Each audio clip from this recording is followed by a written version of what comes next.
And we are going to be learning about Parshas Balak, which is the Parsha when the Jewish people are faced with a foreign prophet who tries to curse them. Actually, never faced with him because he never comes face to face with them. He stays quite a distance. But anyway, Balak, the king of the Moabites, hires Bilam, the Aramean, and the plan is that Bilam, who was a sorcerer, should curse the Jewish people so that they should not be able to start up with the Moabites. And of course, as we know, God warns Bilam again and again. He's going to have to say exactly what he's told to say. Bilam went anyway, hoping that he would be able to slip in a curse there. And of course, God sent him another message with an angel warning him. He saw the angel. He didn't see the angel. The donkey saw the angel. Everybody knows that story. And in the end, he came and he gave wonderful blessings to the Jewish people, some of which we say in our daily prayers, praising the tents of the Jewish people.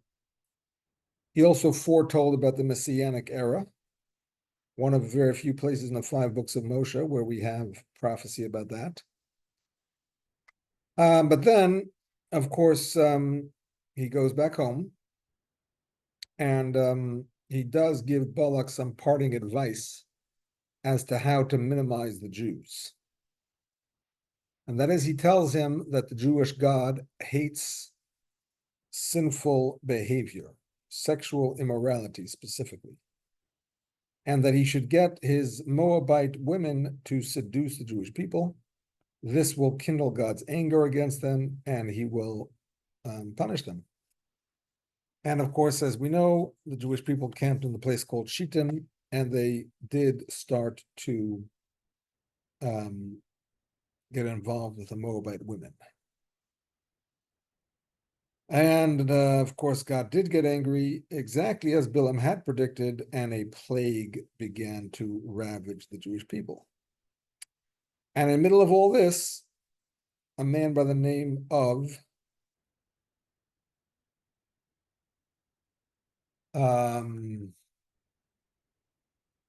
what was his name?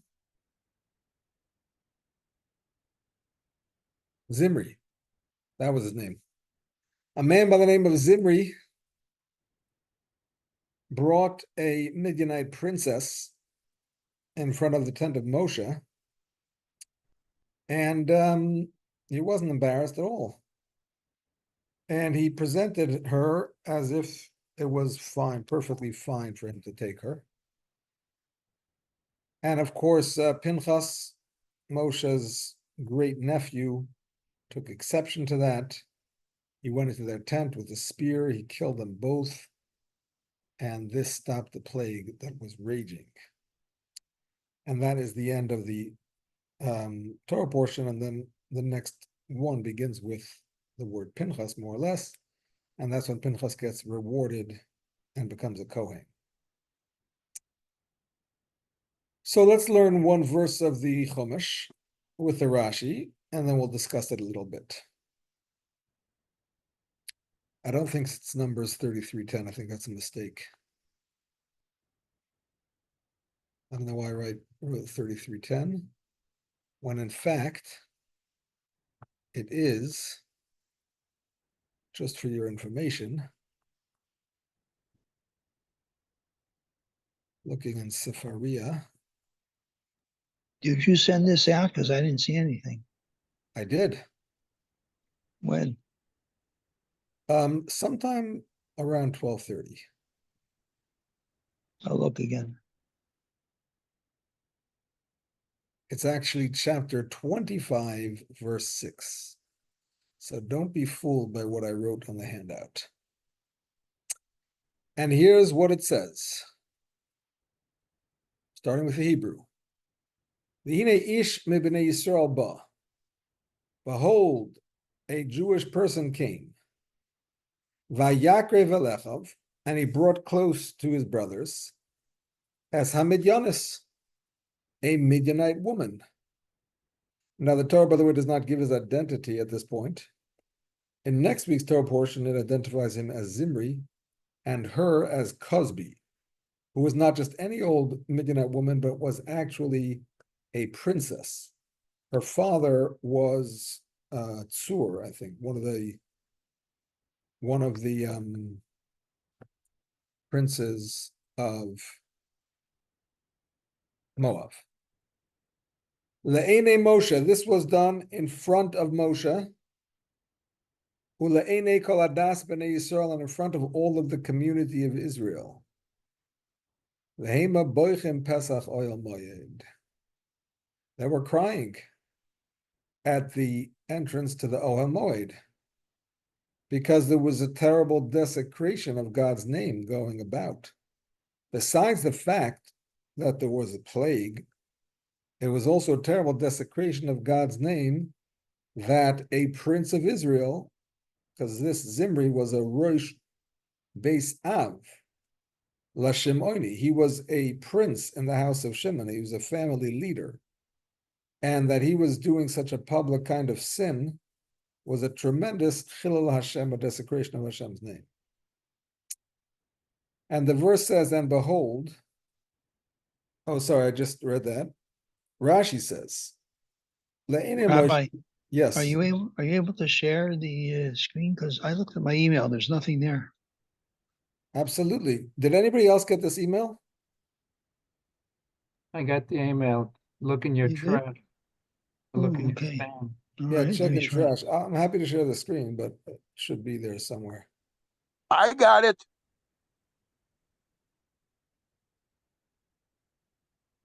Share screen.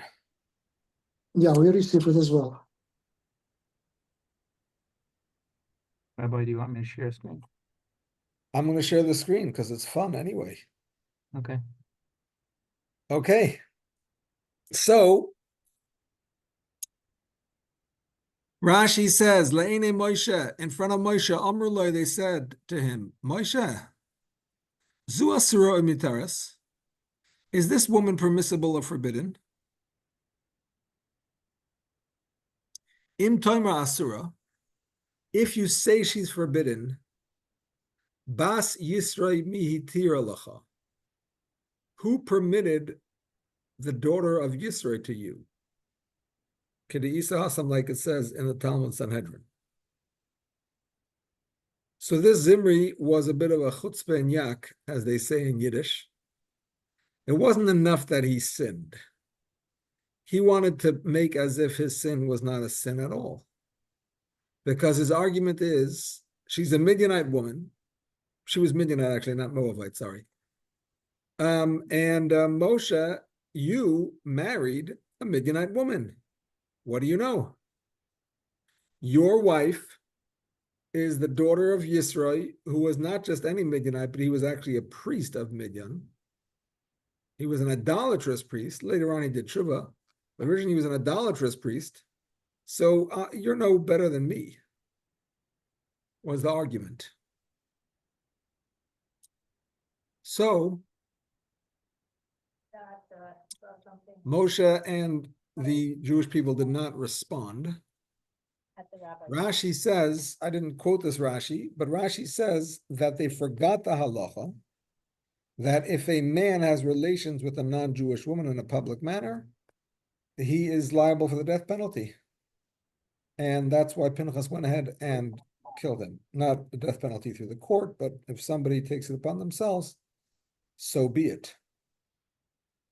But the interesting thing is that nobody answered his question. He asked a question, and nobody answered the question. Pinchas didn't answer the question. He just went ahead and killed him. And Rashi doesn't answer the question. Moshe didn't answer the question. Aaron didn't answer the question. Was Aaron still alive? No, I take it back. Aaron had passed away. He passed away in last week's parsha. But the 600,000 people around, none of them answered the question. So what's going on here? Why was Moshe allowed to marry his wife any more than Zimri was allowed or not allowed to take Cosby? And the simple answer, my friends, is that Yisroi was not Jewish. His daughter was not Jewish.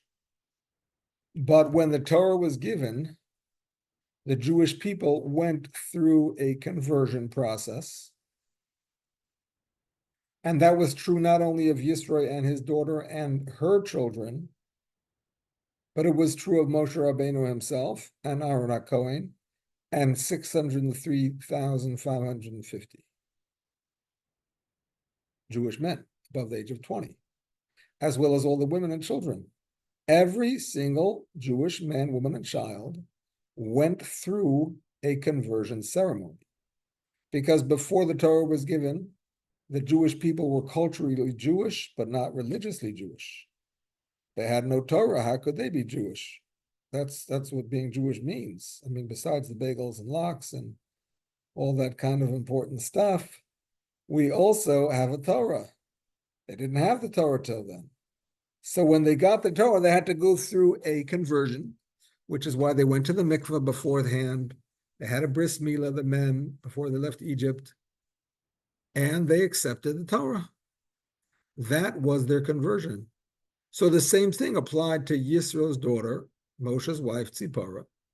She also went through that conversion, as did her sons, and therefore she was the same as everybody else. Interesting thing is that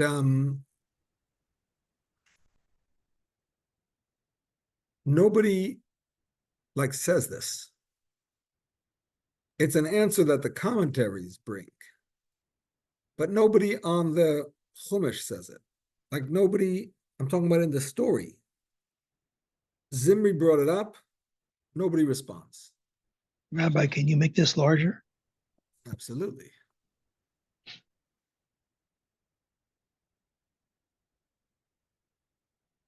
Good? Yeah, that's good. Okay, so nobody is responding.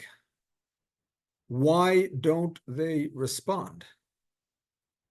And if you say the response is obvious and they didn't even have to say it, well, why didn't Zimri realize that? Why did he think he had a taina, a claim against Moshe, when the answer is very obvious? So in order to answer this question, we have to ask another question. This is standard practice in Talmudic learning. The question is that we see in the Talmud, in Zvachim, 101 and 102, that Moshe Rabbeinu was considered a Kohen.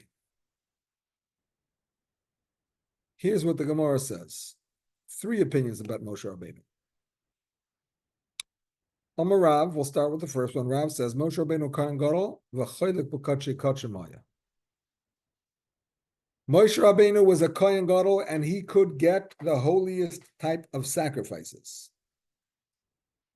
That's number 1. The Chachamim and the sages say, Loi niskayin Moshe ela shivas yemei miluim bilvad. Moshe Rabbeinu was a Kohen, but he was only a Kohen for the 7 days while they were doing the consecration of the Mishkan. Because then Aaron was not yet the Kohen Gadol, his children were not yet Kohanim, they were in the process of becoming those, and meanwhile Moshe was the Kohen. After that, when he anointed his brother and his nephews, then he kind of lost it, and they got it. And some say, the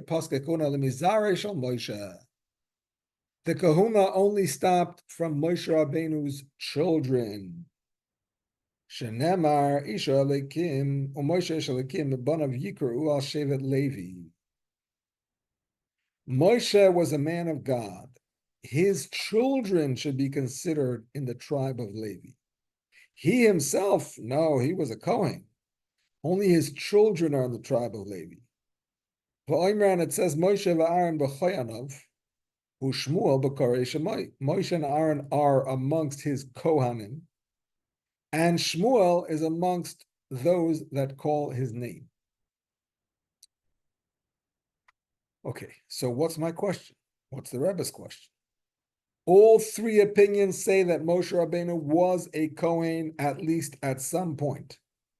According to the first opinion, he was a Kohen Gadol.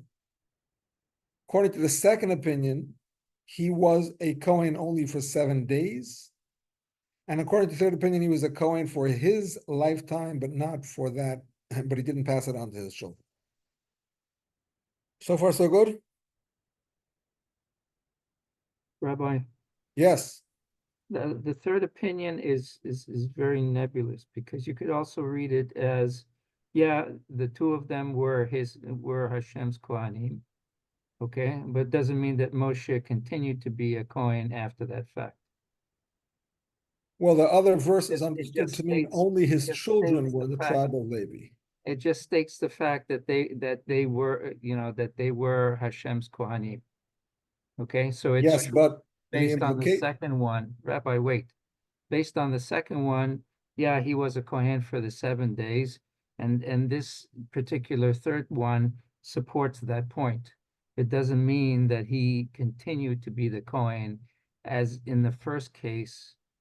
I mean, you could read it either way, but Yep. it's not a definitive aspect that says he was Kohen all the time, and only his children were the ones who lost it. we could argue about that verse, but the other verse is implying that only his children were Leviim and he was a Kohen. Because everybody knows Moshe was in the tribe of Levi. That's not necessarily to tell us that his children were Leviim. The point is that only his children were Leviim and not himself. And that's because he was a Kohen. The way I understood it, he was Kohen for the inauguration, and then after that, turned it over to his brother, and his brother continued from that point on. Wasn't a That question is the second opinion, yes. Okay, so that's fine. So the third opinion also subscribes to the second opinion as well. No. Doesn't mean that that he was No. a Kohen that continued No. forever. No, with this I will not agree. The third opinion says, Loi Pascha, the kahuna did not stop, Ela Mizar Shal Moshe, only from his seed. You Yeah. don't have to personally agree with the third opinion, but that is the third opinion. I'm reading what Tehillim said. Okay, That's Tehillim. I'm reading what the third opinion is in the Talmud. V'yesh amrim Loi Pascha kahuna Ela Mizar Shal Moshe. That's the third opinion. He was a Kohen for life, but it did not pass on to his children. Three opinions. You're entitled to take the one that you like for your own personal belief. no, When Mashiach comes, we can ask them, and they'll clarify exactly what happened. all right, so Teku, okay. But this is what it is. The point is that one of the laws of a Kohen, not even a Kohen Gadol, one of the laws of a Kohen is that he is not allowed to marry a zonah. A zonah is normally translated as a prostitute.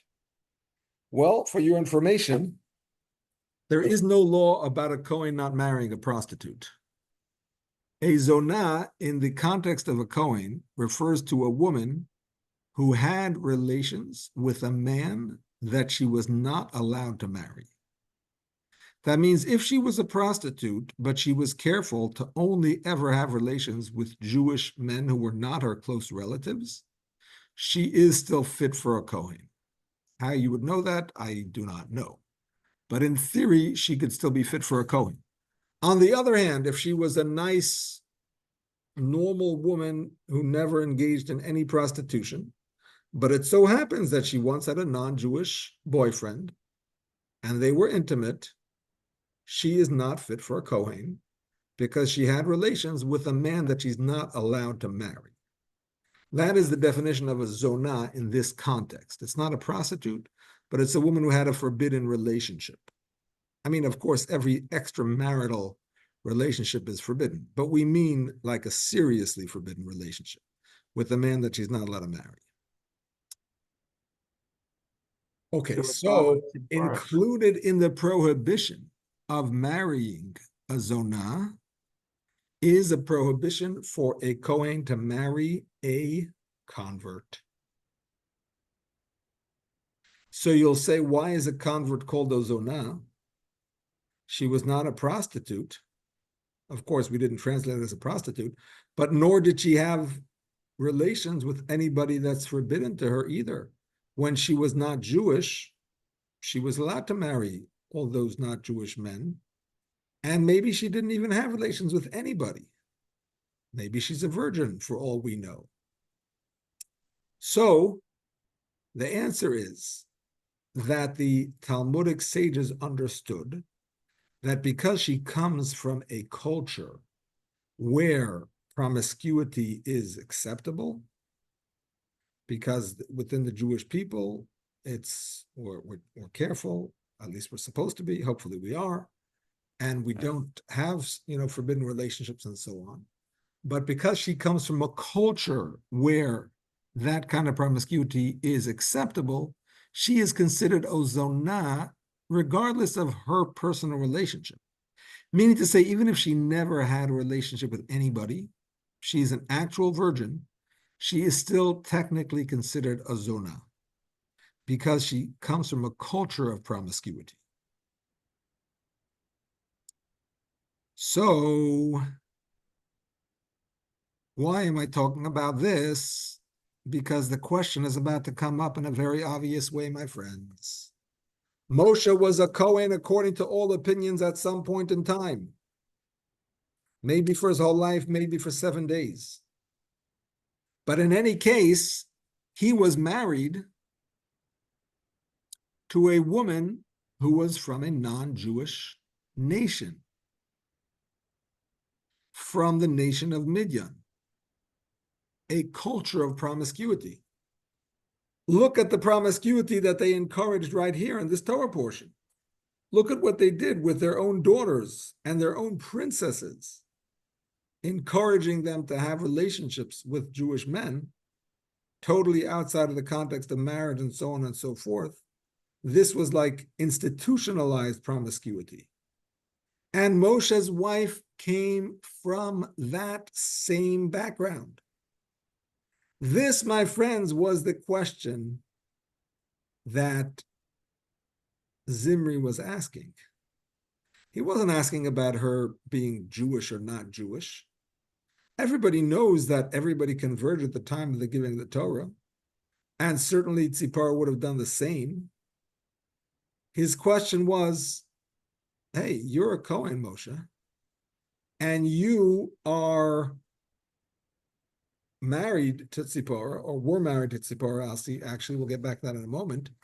So why are you allowed to be married to her? Evidently, you don't consider her a zona. You don't consider her society to be a promiscuous society, a sinful society. So then she's a fine woman, this woman that I'm having relations with, and there shouldn't be a problem. He wasn't arguing with the fact that she's not Jewish. He was arguing with the question of whether it's considered a promiscuous society that they're part of.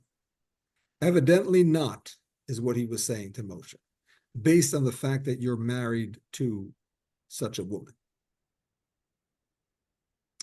Now, the truth is, before we explain this in this way, we have to get into some details here. Because if you go back a few other Torah portions, you will see that Moshe and Tzipora did not live happily ever after. You all remember about that? Yeah. Moshe and Tzipora got separated. And according to Rashi, they actually got divorced. Many commentaries say they were only separated, never divorced. Rashi actually says they were divorced. The reason for that is that Moshe had to be ready at all times to communicate with the divine. And if he would have a wife and he would be intimate with her, which is obviously what's normal and expected for a married couple, what if Hashem wanted to appear to him at that moment or soon afterwards before he could go to the mikveh? It would not be appropriate. So therefore, he had to separate from his wife. Unlike other prophets that did not communicate with Hashem just randomly all the time, they had to prepare themselves and be in the right frame of mind to receive the prophecy. And obviously, if they didn't, they wouldn't. So therefore, it was okay for them to be with their spouses, both men and women, by the way, because we know there were 7 prophetesses, 48 prophets, 7 prophetesses. Either one could be married and go to the mikveh after they're intimate, no problem, and Hashem could communicate with them. Moshe was unique in the fact that Hashem communicated with him at all times, and therefore he had to separate. So now, if you say that he divorced her,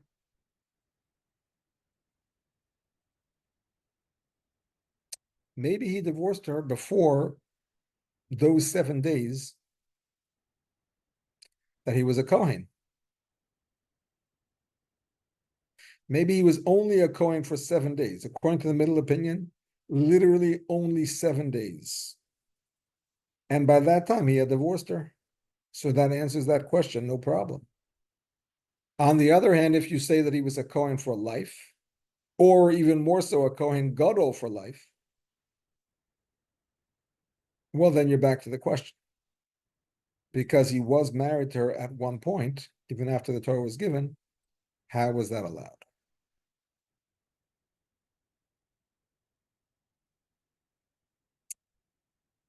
So,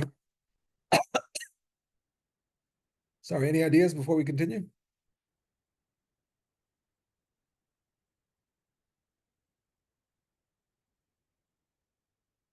Moto G Play. Who's Moto G Play?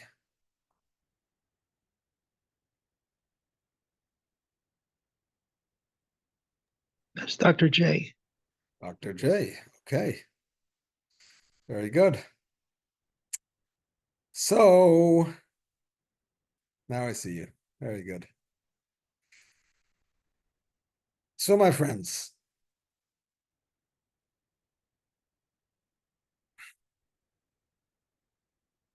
we're learning a lot of new concepts today, but here's the next new concept. You know, a regular Kohen is allowed to marry a widow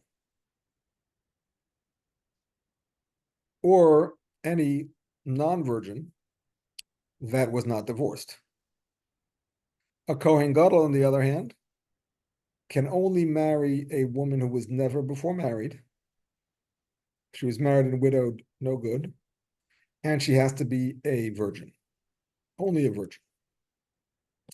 Now, let's say the Kohen Gadol had a lawfully wedded wife, even if he was not fully married to her, because they used to have 2 parts to the marriage. There still are 2 parts of the marriage, but now we do them at the same time, which is the kiddushin, the ring, and the chuppah. So they used to separate those. Let's say the Kohen Gadol. I'm sorry?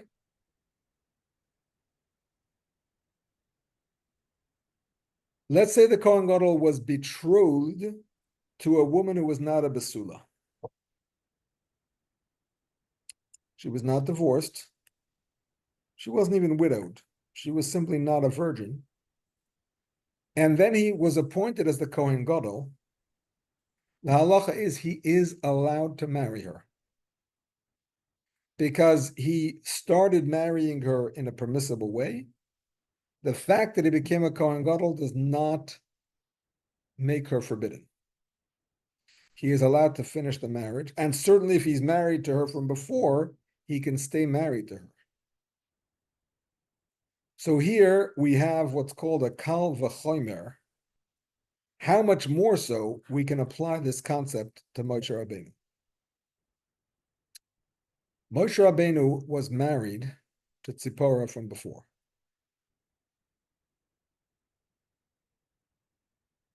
A perfectly legal marriage. Then They get the Torah. He becomes a Kohen. You want to say that now she should be forbidden because she should be considered a Zona coming from the land of Midian? No, he was already married to her. We're not going to make them get divorced.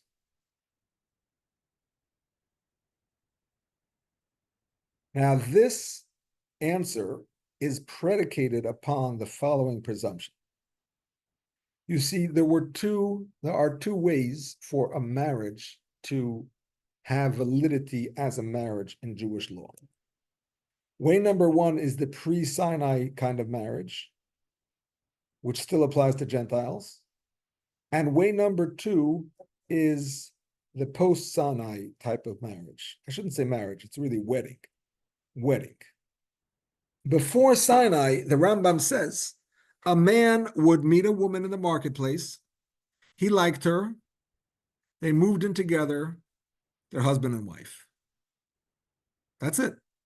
Any man who sleeps with this woman while she's living with her husband is committing adultery. She is she is considered a married woman, regardless if they went to the judge, regardless if they got a marriage license, regardless if he gave her a ring, regardless of how they file their taxes. They are practically a married couple from the perspective of Jewish law. That's the way it was before the Torah was given. And that is what the Torah recognizes as marriage even today for Gentiles, right? Because there's laws of 7 Noahide laws. One of the laws of the Noahide laws is adultery. The definition of adultery is not having relations with a woman who has a marriage contract with a man. No, it's having relations with a man, with a woman who is living in a permanent way with a man, whether or not they have that license. And once they move out, they're considered divorced. It's no longer adultery, even if they did not actually technically get that divorce in the courts. Because that's how the Torah defines marriage for Gentiles, just like it was for Jews before the Torah was given. Of course, for Jewish people, that's not so at all. There has to be a ritual act to make the marriage into a marriage. And the ritual act is very specific, how to do it, and so on. Chuppah, kiddushin, ring, all kinds of ways. I mean, there's other methods. Document, even intimacy can be considered a form of marriage, but it has to be done for the sake of marriage. And that's the way that they become married. And the way they become divorced is only when he gives her a writ of divorce, what's called a get. A couple can be separated for 10, 15, 20, 30, 40, 50 years until he gives her a get. She is a married woman, halachically considered fully married. That's the only way to make them divorced is with a get. So it's a very different system. Now, if Moshe was married to his wife in the pre-Sinai way, before the Torah was given, and then the Torah was given, well, you can't really say they're married and that they should be able to continue living together because they're already married, like the Kohen Gadol who was married to his non-virgin woman beforehand. You can't say that because the marriage that they had from before was not a halachically recognizable marriage.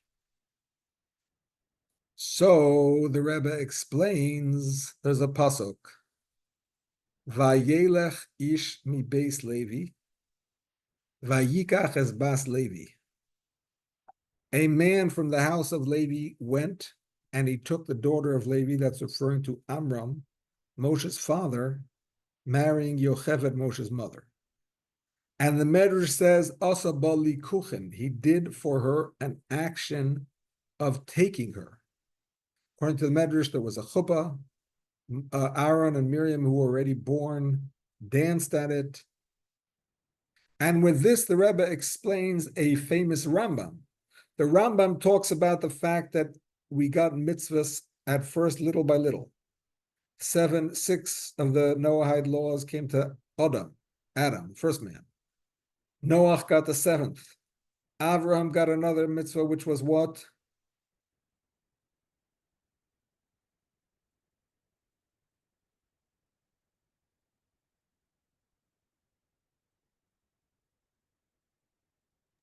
Sorry, Mila. Mila, plus he davened. Shachris. Shachris, thank you very much. Yitzchok added another mitzvah, which was what?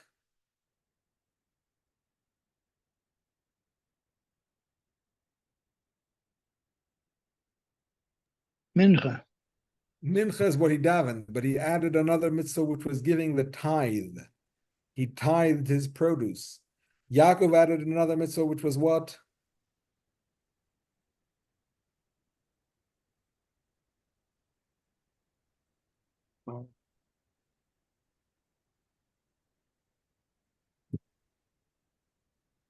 Is that the thing with the sciatic, not eating? The sciatic nerve. Thank you very much. He could Hanashe, yeah. Exactly, get Hanasha, plus he davened Ma'ariv. And then the Rambam says that Amram in Egypt was commanded in certain other mitzvahs. But he never says what those mitzvahs were. The Rebbe suggests that this is what it was, the mitzvah of marriage. Because it says, Vayilech ish mebeis Levi, vayikach es bas Levi. He married her in the ritual manner that was done after Sinai. He did that before Sinai. That was the mitzvah that he added. Based on this, the argument can be made that Moshe did the same, just like his father did. And therefore, he had a post-Sinai marriage even before Sinai. And therefore, even after the Torah was given, and you might say, well, now there's a new law, he's a Kohen. No, he's already married, and he has the right to stay married, just like the Kohen Gadol who was married to a non-virgin.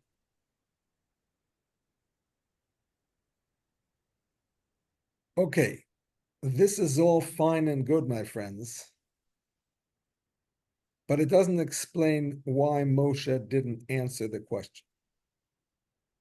Again, let's go back to the question the way we're explaining it.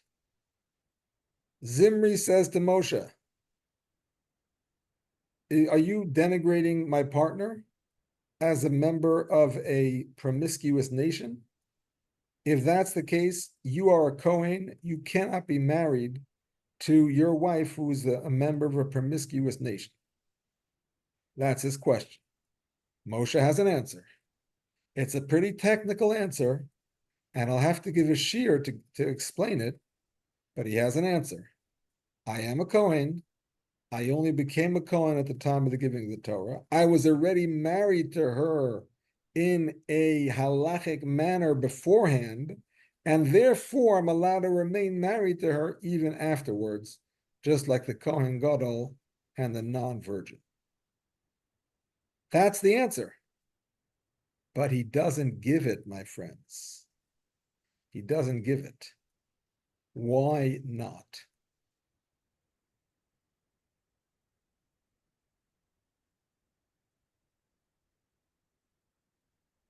So here's where we come to the next part of the shir. Number 3.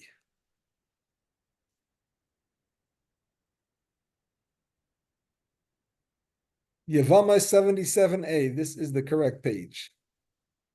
Amar Rav Abba says, Kol Talmud, Shemoyer Halacha Uba, any student, right, Torah, not student, Talmud Chacham, any Torah scholar, Shemoyer Halacha Uba, that comes along and teaches a halacha, Im Koidem Masa Amora, if he said it before the story that happened to him, Shoimin, we listen to him. The imlam, but if not, ein shoimin, we don't listen to him. And in the context, it's talking about David. David was married to his wife. But it's not really about David, I should say. It's not about his wife. It's about David's great-grandmother, Rus, who was a Moabite. And David's lineage was being called into question.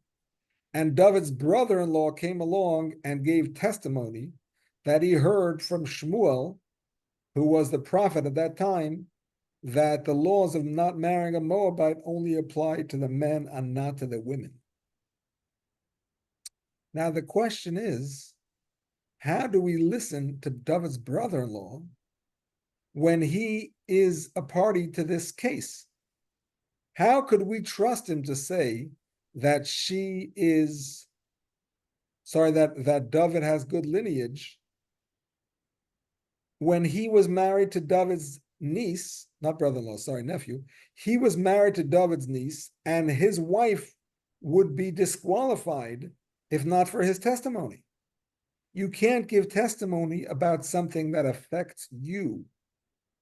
Now, if he had said it before he was married to her, he just said a tradition, I learned this thing, blah, blah, blah, blah, we can accept it. And if later on it becomes relevant to him, that's fine too. But if you teach a halacha that is not known to the public, and when you teach it, it's already relevant to you, we do not accept your testimony, because you cannot give testimony about something that personally benefits you. So in the case of that story, by the way, the Gemara answers, it was different in this case, because Shmuel was still alive. They didn't have to believe David's nephew. Shmuel, who was the source of this halacha, was not partial, because it did not affect him personally, and he was still alive, and they presumably did check with him, and that's why it's fine. Coming back to what we're saying, Moshe had a chiddush. The chiddush is, oh, you didn't know? My father was the one who came up with this whole idea of Jewish marriage, and I did it too. And therefore, I'm already married and I can stay married. That's nice. It's a nice story, but we never heard it before. And now you're saying it in such a way that it's excusing your own behavior. So even though Moshe is a great scholar, a great sage, but according to the rules of his very Torah, let me just wait till that phone stops ringing. It's a bit noisy. That's it. That should be it. According to the rules of his very Torah, he's not supposed to be believed. And that's why, my friends, he actually said nothing. He said nothing. He did not defend himself because halachically he could not defend himself. Nevertheless, of course, Pinchas did what he did, and he put a stop to it by killing Zimri and Cosby, as we know. So the point of the matter is, sometimes there's a time when somebody has a question that you engage with them and you answer them and you help them understand. But sometimes the person that's asking the question doesn't want your answer, because the point of their question is not to get an answer. The point of the question is to make fun. The point of the question is to try to belittle, to try to just make themselves look good. Whatever you say, you're not going to successfully be able to convince them because they're not interested in your answer. So in such cases, it's better not to answer. It's better actually to just continue doing what you have to do and ignore them. The Gemara says there's two verses in the book of Mishlei, the book of Proverbs. One says, Tan ksil ki ivaltoi. Answer a fool according to his foolishness. Pen yechacham be'enav, so that he shouldn't think he's too smart. The other pasuk says, Al tan ksil ki ivaltoi, pen tishvaloi. If a fool says something foolish, don't answer him, because you're going down on his level. What do you have to answer him for? That shows like you're considering him important. Just ignore him. So sometimes there's room for one attitude, sometimes there's room for another attitude. If by ignoring him, people will think, hey, he's right, and maybe the Torah has issues with it, maybe things are not so clear, maybe there's questions on the Torah, inconsistencies. Well, if that's the case, you have to answer so that people should not get that impression. But if there's no issue with that, nobody's getting that impression, and it's just him trying to mouth off and show off and make fun, then there is no point to answering him. Because like a famous rabbi once said, I don't remember who it was, I can answer questions, but I can't answer answers. Some people's questions on Judaism is not a question, it's an answer. It's an answer to the question of why aren't you being religious? Why aren't you following the Torah? Why aren't you following the tradition? Oh, their answer is, their excuse is, oh, I have this problem, I have that problem. The Torah says this, and really it's not true because of that, and ba, ba, ba, ba, ba, ba, ba. So they're answering, they're not asking. This is their excuse. So you can't answer an answer, you can only answer a question. This is the reason Moshe didn't answer. Halachically, he was forbidden to answer. He was not able to answer. But conceptually, Zimri wasn't looking for an answer. Zimri was simply looking to make trouble. And there would be no answer that could really answer him. And therefore, there would be no point.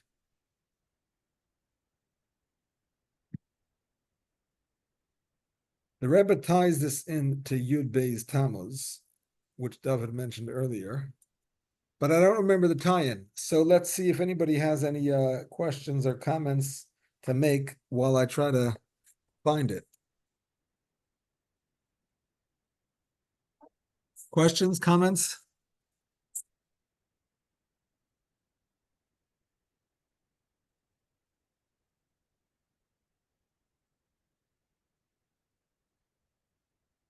Anybody?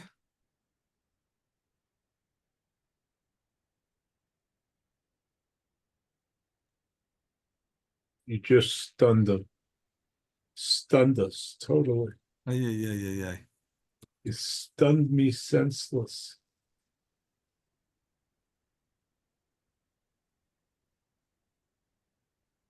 Well, one thing that the Rebbe talks about is the fact that this parsha often comes out in the week of Yud Bey's Tamuz.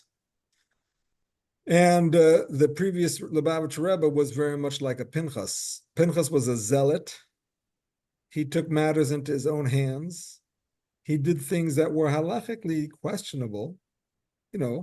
Killing a prince like that wasn't so simple. He had detractors, yet that's what he had to do for the sake of the Jewish people.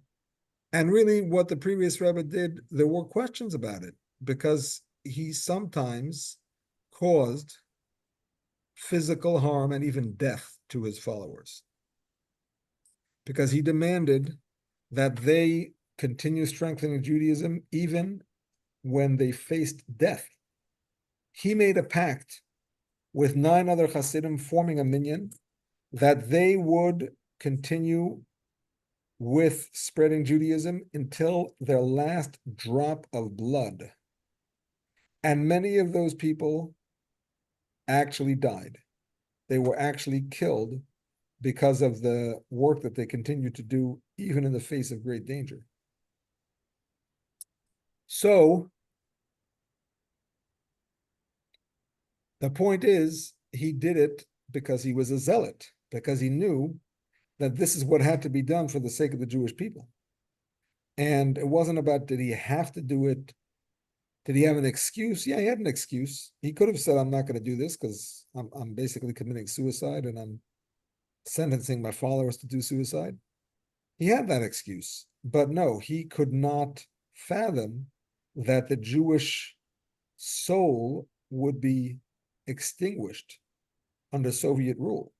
And that's why he went through as much as he went through to try to keep it alive and well.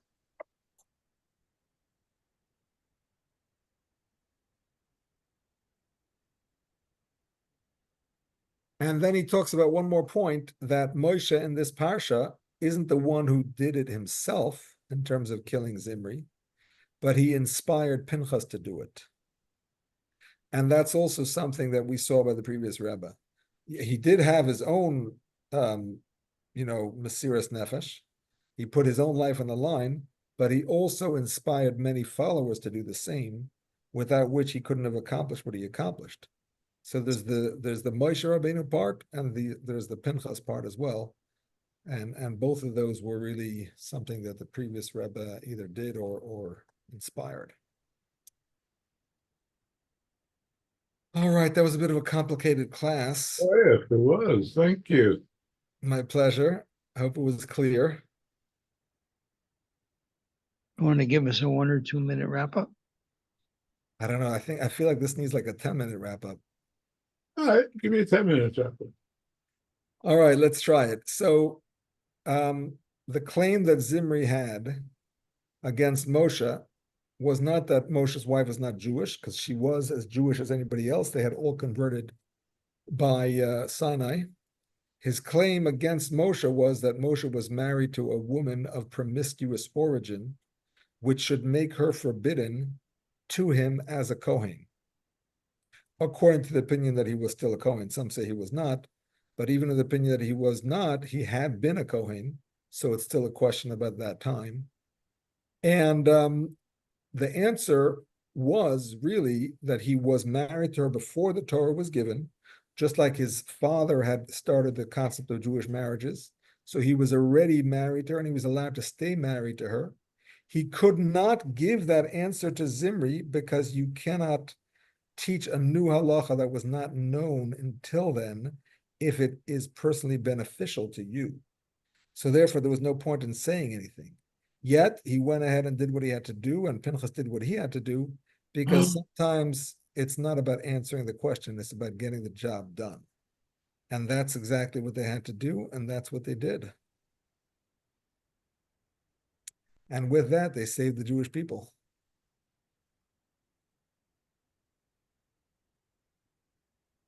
All right, I wish you all a good Shabbos. Thank you, See Rebbe. you, God willing. Thank you, Rabbi. My pleasure. Thank you, Rabbi. Pleasure. Be well, everybody. Thank Yeah, you. you too. Thank you. Ay, ay, ay, ay, ay, ay, ay, ay, ay. Best.